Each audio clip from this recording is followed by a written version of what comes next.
Perjalanan hidup Atalia Praratya, sosok yang selama ini akrab di hati masyarakat dengan sapaan hangat ibu cinta, dalam beberapa tahun terakhir layaknya sebuah samudera luas yang tak henti-hentinya dihantam ombak besar. Di balik parasnya yang selalu tampak anggun dan senyumnya yang menenangkan publik, Atalia sesungguhnya sedang berjalan di atas duri-duri ujian yang datang silih berganti tanpa jeda untuk bernapas. Ya, ujian yang ia hadapi bukan sekadar kerikil kecil, melainkan gunung batu yang runtuh menimpa fondasi emosionalnya. Dimulai dari duka kehilangan buah hati yang menjadi titik nadir jiwanya, hingga harus menghadapi pengkhianatan narasi publik melalui fitnah-fitnah keji yang menyerang kehormatan rumah tangganya. Untuk mengetahui deretan badai hidup Atalia Praratya, maka inilah 5 badai hidup Atalia Praratya, versi Cumi Top 5. Duka terdalam yang mengubah seluruh poros hidup Atalia Praratya dimulai pada akhir Mei 2022. Dunia yang semula ceria seketika terasa berhenti berputar saat kabar pilu datang dari Swiss, di mana putra sulung kebanggaannya, Emril Khan Mumtaz alias Eril, hilang terseret arus sungai Ar yang tenang namun mematikan. Kejadian itu menjadi awal dari sebuah penantian paling menyiksa bagi seorang ibu. Meski pada akhirnya jenazah Eril ditemukan dan dimakamkan dengan indah di Cimaung, luka itu tidak pernah benar-benar sembuh. Kehilangan Eril bukan sekadar kehilangan seorang anak, melainkan hilangnya separuh napas hidup Atalia. Luka abadi ini membekas begitu dalam, melampaui batas waktu dan ruang. Dalam berbagai kesempatan, Atalia dengan suara bergetar menceritakan bahwa ia masih kerap bertemu Eril dalam mimpi. Baginya, mimpi-mimpi itu adalah ruang pertemuan rahasia di mana ia bisa kembali melihat senyum putranya, merasakan kehadirannya, dan melepas rindu yang tak tersampaikan di dunia nyata. Lantas seperti apa cerita pilu Atalia yang kerap mendapatkan mimpi bertemu dengan almarhum Eril?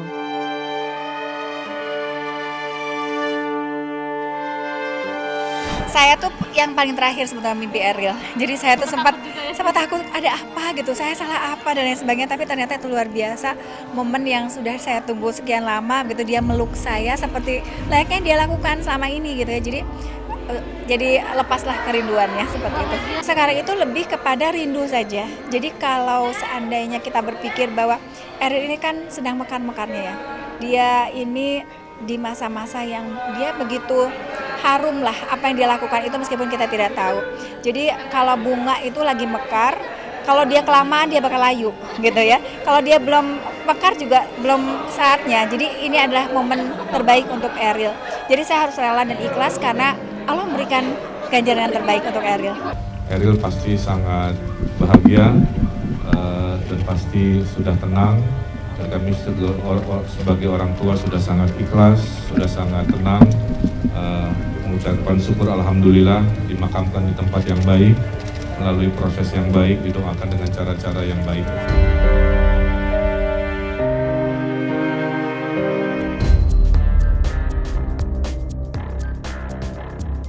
Dua tahun setelah duka kehilangan Eril mulai sedikit mengering, Atalia Praratya kembali dihempas badai yang menguji ketangguhan mentalnya sebagai seorang ibu. Kali ini, ujian datang dari putri bungsunya, Camelia Laetitia Az-Zahra alias Zara.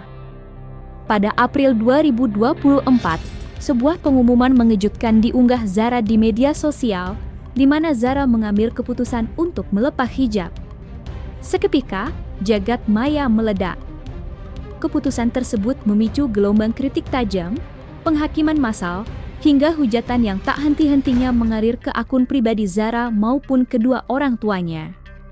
Namun, alih-alih ikut menghakimi atau menunjukkan kekecewaan di depan publik, Atalia justru memilih menjadi perisai bagi putrinya. Ia berdiri di garda terdepan, bukan untuk membenarkan atau menyalahkan, melainkan untuk menjaga agar mental Zara tidak hancur di bawah beban tekanan netizen yang luar biasa. Atalia dengan tenang mengklarifikasi bahwa setiap anak memiliki garis prosesnya masing-masing, dan tugasnya sebagai ibu adalah mendampingi, bukan memutus tali kasih. Lantas seperti apa potret Zara saat melepas hijab? dan bagaimana reaksi Atalia melihat proses pencarian jati diri putrinya itu.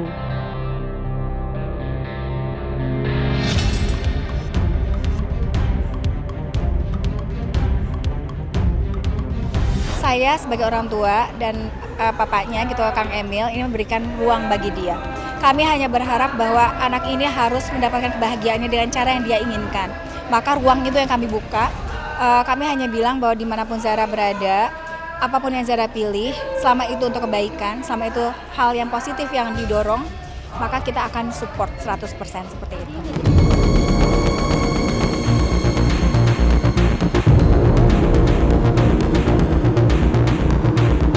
Belum usai luka dari berbagai persoalan personal, Atalia Praratya harus kembali menelan pil pahit ketika badai menerjang reputasi dan kehormatan keluarganya. Pada tahun 2025, ia harus mendampingi sang suami, Ridwan Kamil, menghadapi ujian integritas yang paling berat dalam karir politiknya. Publik dikejutkan dengan penyelidikan intensif Komisi Pemberantasan Korupsi atau KPK terkait dugaan korupsi pengadaan iklan di Bank BJB periode 2021-2023 dengan nilai kerugian negara yang fantastis, mencapai 222 miliar, ketegangan mencapai puncaknya pada Maret 2025, ketika kediaman pribadi mereka tidak lagi menjadi tempat berlindung yang tenang. Atalia menyaksikan langsung para penyidik lembaga anti rasuah melakukan penggeledahan di rumahnya. Dugaan tindak pidana korupsi pengadaan iklan di BJB ini kan kita ketahui bersama, sebagian anggaran digunakan dalam dana non budgeter ya di BJB, yang kemudian penyidik terus menelusuri apa sih penggunaan dari dana non budgeter tersebut, untuk apa, untuk siapa, nah, itu kan sedang didalami. Dalam penyidikan perkara ini, KPK terus melakukan pemanggilan terhadap para saksi, para pihak yang tentunya keterangannya sangat dibutuhkan, ya, termasuk kegiatan-kegiatan penggeledahan yang sebelumnya telah dilakukan. Semua puzzle-puzzle informasi dan keterangan itu nanti akan didalami, dianalisis sehingga membuat terang dari perkara ini. Di sisi lain, nama Lisa Mariana, selebgram yang sebelumnya dikaitkan dengan isu orang ketiga, ikut terseret dalam pusaran korupsi tersebut.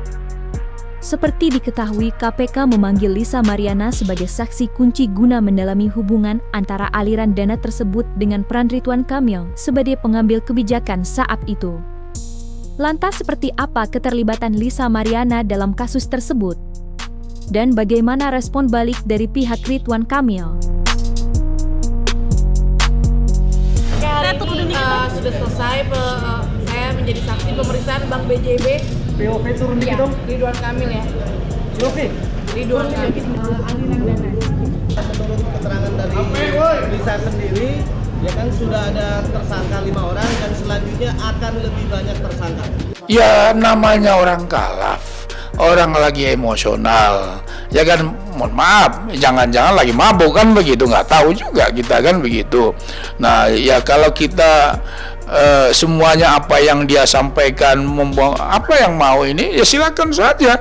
Kan namanya saksi kan apa yang dia ketahui, apa yang dia lihat, apa yang dia alami, dia sampaikan di penyidik KPK gitu loh. Bagi kita sama sekali lagi kami tidak mau mengomentari karena itu urusan dari LM sendiri.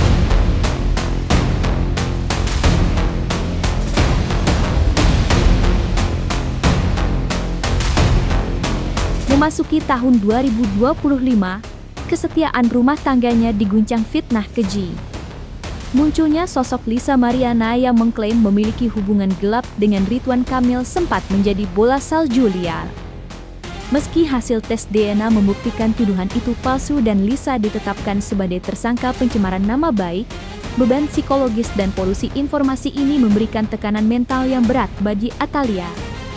Namun diketahui Ridwan Kamil membantah keras tudingan yang dilemparkan Lisa Mariana.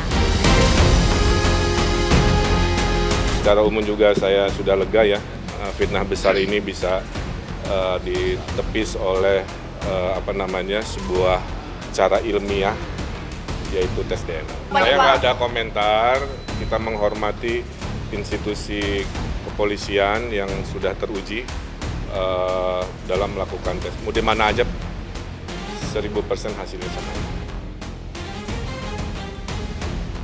Di sisi lain, Lisa Mariana akhirnya muncul ke publik untuk meminta maaf secara terbuka, terutama kepada Atalia Praratya.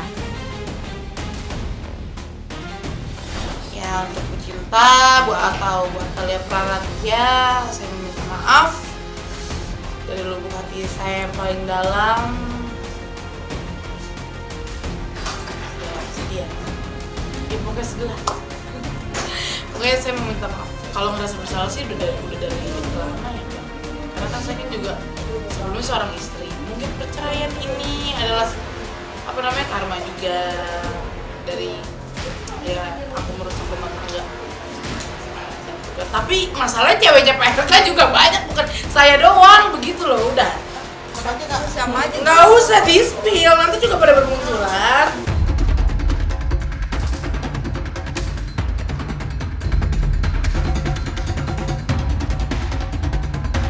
Puncaknya, pada Desember 2025, publik dikejutkan dengan kabar retaknya fondasi rumah tangga yang selama ini dianggap sebagai relationship goals. Setelah dilaporkan pisah rumah sejak November, Atalia Praratya resmi melayangkan gugatan cerai terhadap Ridwan Kamil di Pengadilan Agama Bandung. Sidang perdana yang digelar pada 17 Desember 2025 menjadi penanda pahit bahwa badai kali ini mungkin menjadi akhir dari perjalanan panjang mereka sebagai pasangan. Ada di daftar secara ekot.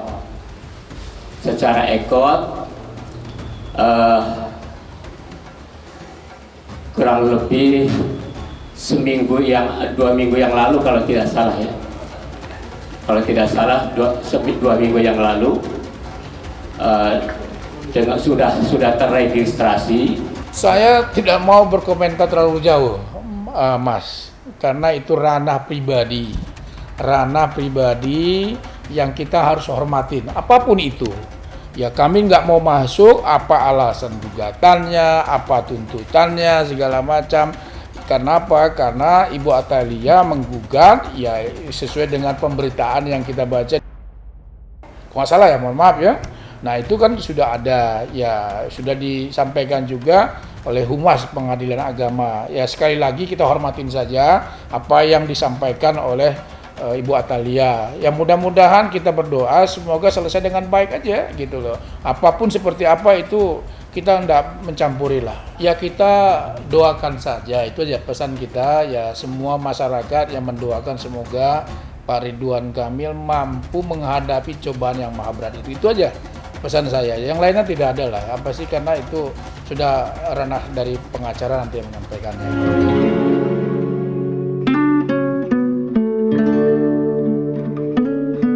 Dan jangan lupa untuk like, subscribe dan juga share channel YouTube Cumi Cumi.